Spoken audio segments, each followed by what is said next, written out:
Welcome to SVG-TV News for Tuesday, January 20th, 2015. I am Jennifer Richardson with the details. Noting that persons express grief differently, counselor at the North Union Secondary School, Edward Smith, says that it is important to identify and know how to cope with the signs of grief. In an interview with SVG-TV News, the guidance counselor, who has been with the school for over a decade, says that anger and sadness may be some of the telltale signs. Very importantly, we have to allow the children to vent, and I told them, some of the staff members, that already. They might sound angry, they might sound vengeful, but we as older ones now bring them back to normalcy. They will allow them to vent, allow them to express how they feel, reflect on how they feel, let them how they feel, you know, reflect on what they're saying. Talk about it in a very sympathetic and empathically manner and help them to come around. The thing about grief is that once we grieve normally, and there's something that is called healthy grief, once we do that normally and in a healthy way, we will grow out of it. And that's the other thing about it. Some take more time than others to grow out of grief. But once we are grieving in a normal way, all of us will grow out of that grief. We'll come out of it, and we'll come out of it successfully. It's going to be painful in some ways, but we'll all come out successfully. And I want to say that this to the children: if you ever hear me and see this, you will grieve now, but you will heal. Principal of the North Union Secondary School, St. Clair de Santos, is pleased with the support his staff and students have received following the fancy minibus accident. De Santos noted that out of the 10 students from the school who were on board the vehicle, 3 perished and 1 is still missing at sea. He admitted that while the trauma has been overwhelming, the support has been comforting. Ministry of Education, the Principals Association, it has been overwhelming. Mr. Curtis Grieve, the president of the Principal Association, has been calling almost every day, and we have officials from the ministry have been calling to see how things are going. The teachers, you know, was really shaken up, and sometimes on a daily basis I would call a staff meeting every day to decide on the way forward. We also had support from a psychologist, Mr. Lashley, out of Barbados, and another one, Mr. Campbell, Michael Campbell, from the University of the West Indies. Principal De Santos admitted that he was close to the deceased students, Jamali Edwards and Jamal Edwards. He also remembers the lively Anik Alexander, who is still missing at sea. He remembered them as model students and reflected on the last interaction with them. Kenny's brother was together, and they're always together. I asked him if he wants something to drink, and he said to me, "No, sir, I want to have a polish to polish my shoe." And the younger brother, the 12-year-old one, said that, "Sir, I want a bread and chicken." So I went to the tuck shop and I bought a bread and chicken for him. But Jamali, I told him that I will get the polish for him and I will bring it for him on Monday. He was a student that was very close to me. And in fact, I had a text message on my phone still that he sent to me on Christmas Eve day. The students would kind of hide information. The students used to refer to her as the informer. You understand? That was Anik, and I'll miss Anik a lot because she helped me in dealing with a lot of problems in that class. The families of victims of last Monday's rock gutter tragedy continue to receive support from the government and people of this country. Today, a CD entitled Healer, which was put together by the Voices of Praise Choir, was launched at Cabinet Room in honor of the victims. The launch was attended by parliamentarians, other government officials, the families affected by the Oria tragedy, and members of the media. Speaking at the launch, Prime Minister Dr. Rav Gonsalves told the grieving families that their faith has to see them through, as it will not be an easy road. This is there right through the book of Revelation. Different passages in different words, and that is why we have to be strong and courageous. And we have to all pass this test of our resolve nationally and of our faith individually. It's not an easy thing. Every single family has lost a loved one is a very special family with its own individual circumstances. This tragedy has struck all, but there are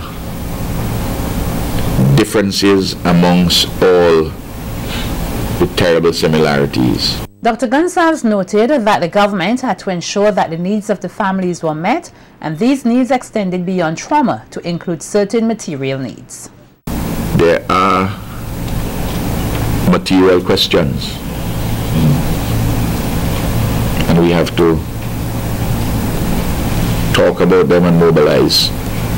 I want to assure you that all the agencies of government are working and they're coordinating, and I want to assure you that I'm on top of it with the public servants and with the ministers in the various ministries, fine, so that we can get everything, because we have to make sure that they're comforted in every way and they don't have any undue difficulties. Meanwhile, PM Gonsalves commended the work of the Voices of Praise Choir. The choir is formed from staff members of the Office of the Prime Minister. Dr. Gonsalves said that he hopes the nation purchases the CD, as all funds will go to the affected families. From those who are getting the families free, naturally, as our gift, we are going to ask that everyone who wants a copy should make a contribution of $20 minimum, so that we can put it in a fund to be addressed by the families of those who have suffered this terrible loss. So this is the way in which we are proceeding. At the launching of the Healer CD today, Prime Minister Gonsalves indicated that in light of the rock gutter tragedy, government has purchased a 30-seater bus to transport area students to and from school. A replacement vehicle, a 30-seater,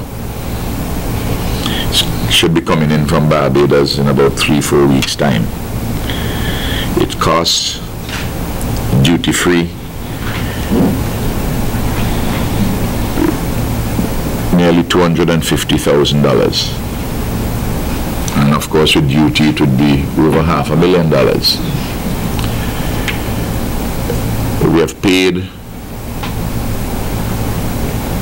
$200,000 already.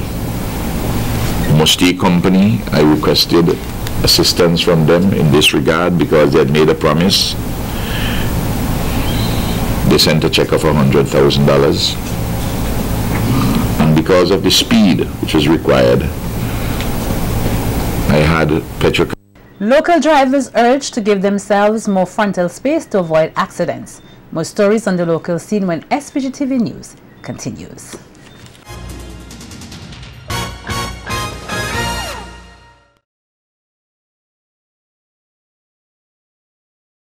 Smith Systems driving instructor John Best is advising persons to drive with more frontal room so as to ensure their safety. The safety driving coach, who was here on a VINLEC Trainer of Trainers driving program, emphasized that when drivers keep their distance, it gives them more reaction time to avoid accidents. Drive as closely to the vehicle in front of us. It gives us the extra time to not only account for our mistakes, we're only human, but also to account for the poor driving habits or the mistakes of others. And that's one of the things that we help to train drivers with, is expanding their following distance by 4 seconds. We're also talking about expanding our vision into the future, so we're trying to put ourselves in a position that we can see really well, that we have space around our vehicle, and the combination of those two will give us the time, additional reaction time, and that's really the crux of the whole program. The Catholic Church in St. Vincent and the Grenadines is hoping to reach out to more persons within the community, particularly those who do not belong to any religion. Bishop Gordon of the Roman Catholic Diocese of Kingstown says this was necessary as this group contributes greatly to the disunity within society. An interesting feature of contemporary Vincentian society is the growing number of persons who say that they have no religious affiliation, reflecting an increasing secularization of society, spiritual but not religious, is how many describe themselves. The Catholic Church is especially interested in reaching out to this demographic. Meanwhile, Bishop Gordon says true happiness eludes many Vincentians because of the way today's society has evolved when compared to past times. Our society has undergone fundamental changes, especially in the last 25 years. Our society is no longer Christ-centered as it used to be. A lot of people today are living only for themselves, whereas before, people lived for each other. There is a strong commitment to community. A lot of people today are not interested in the eternal things of the Spirit, but are busy chasing after material things which are here today and gone tomorrow. True happiness eludes many. Brothers Carlos and Venus Thomas from the Diamond community have been ordered to stand trial at the next practical sitting of the criminal session on 2 separate charges of aggravated burglary and assault causing actual bodily harm.